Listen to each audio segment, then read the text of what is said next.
Let's see. Let's do this one more time. Let's do it from another angle. I'm gonna do it from, let's see, let's say it's a building or something like that. So what you need to have is a vertical line here. Then you have vanishing point number 1, vanishing point number 2. Okay? And we have lines that go all the way over there. This is going to be extreme too, and the reason for this is that the points are in the paper, but I guess it makes more sense because it's going to look like a building more than a table. So having an extreme looking building is, I think, more common for us than having an extreme looking table. So I hope it works better. Okay. So what I did here is I have, again, the little sketch here. So that right there would be this area, these two surfaces right there, okay? So what I need to do now is have the columns, because now it's a building, okay? So these columns should go all the way over here, and this one goes all the way over there, okay?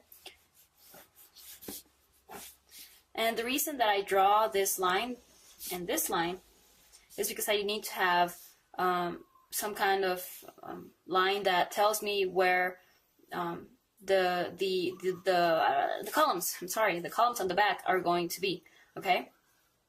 So what I need to do now is draw this vanishing point going in this direction, okay? And this one going in that direction. Okay, so now I have a bunch of lines here and it's easy to get lost with them, but the thing to remember is that they always match. So what I'm going to do is I'm going to explain this point right here and this point right here are made from the same line that goes to the vanishing point, okay? So if you get lost, the thing to do is think about it this way. This line is made by this line right here and this line right here, okay? So you need to find a matching line for this one behind the structure, okay? So this one would be this line right here, okay? So now you're not so lost. You know that this line makes this dot, but now you need the other one. So you just keep going here, and then you're like, oh, it crosses. So you have another point. Okay, so now you're not lost anymore. What you need to do now is just draw another vertical line here. Okay, so now you're not lost. Now you know what to do, okay? So after that, you're saying, okay, now I don't know where to draw another line or anything, so you need to come here and say, okay, so this line goes to this point where, this line meets and this line meets. So you need to follow this one, and suddenly you come across this line, so now you have another point.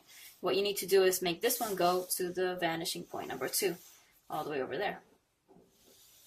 Okay? So if you get lost sketching, especially when you're just starting, just try to look at the one that's closer to you, the one that's closest, which is this one, and everything's going to be bigger, so it's going to be easier to find stuff. So now we're just missing one of the corners there, so we come all the way back here, and we notice that it's right there, okay? So basically that's all you need to do every time you get lost, okay? So this one should come all the way over here, so now we have this point right here. Now this one comes here, and we need to make this one go down to get the other point, okay? And this one, okay, makes this line. So we're almost done here. What we need to do is make the depth of the columns, okay? Here we have it. And now we're going to draw it on this side. Okay. I'm trying not to rotate my page so much so you don't get really dizzy there.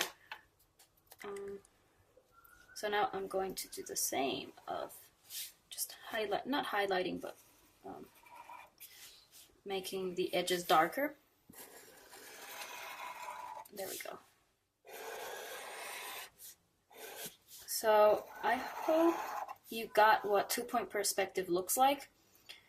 What's sometimes hard to remember is where the lines are supposed to go. So as long as you remember that the lines should, I'm getting lost here with all the talking and sketching. I'm missing some lines here. This is why this is happening. This line should go over here. Okay.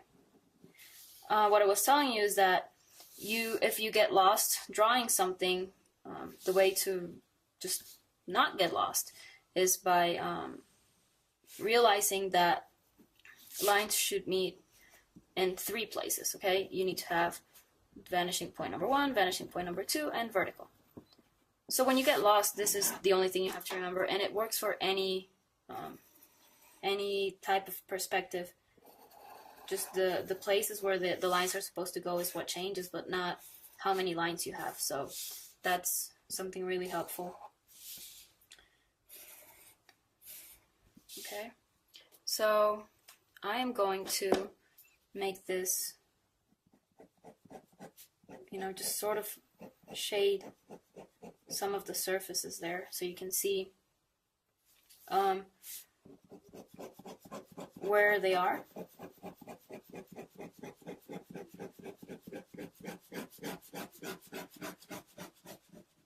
Okay.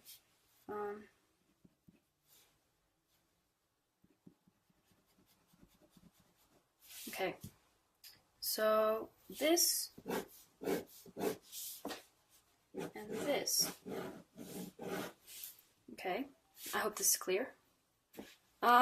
Normally this would be really, really dark because it's, underneath everything, but I'm just going to leave it like that because if I draw more lines, I think it's going to get a little bit confusing if you're just, starting. So for now, I just did that to show you where, like, this is one side and this is another side, okay? Just to make it very, very clear.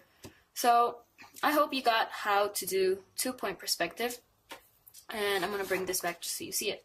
So here I did my horizon line at the bottom, and it's something like this, okay? But if you do the object with the horizon line at the top, then you're going to see the top part of it, okay? If you draw it just where the top part of your object is, then you're just going to see a line there, and everything's going to come down. And if you do it really, really just underneath everything, it's going to be flying up there, okay? So depending on what type of object you're drawing, like this could be a table and this could be a building, see? Because you're looking at it from really, if you're really small, you would be looking at it from the bottom of it, okay? And if you're really just a normal sized person, and this is where you would look at a table from, okay?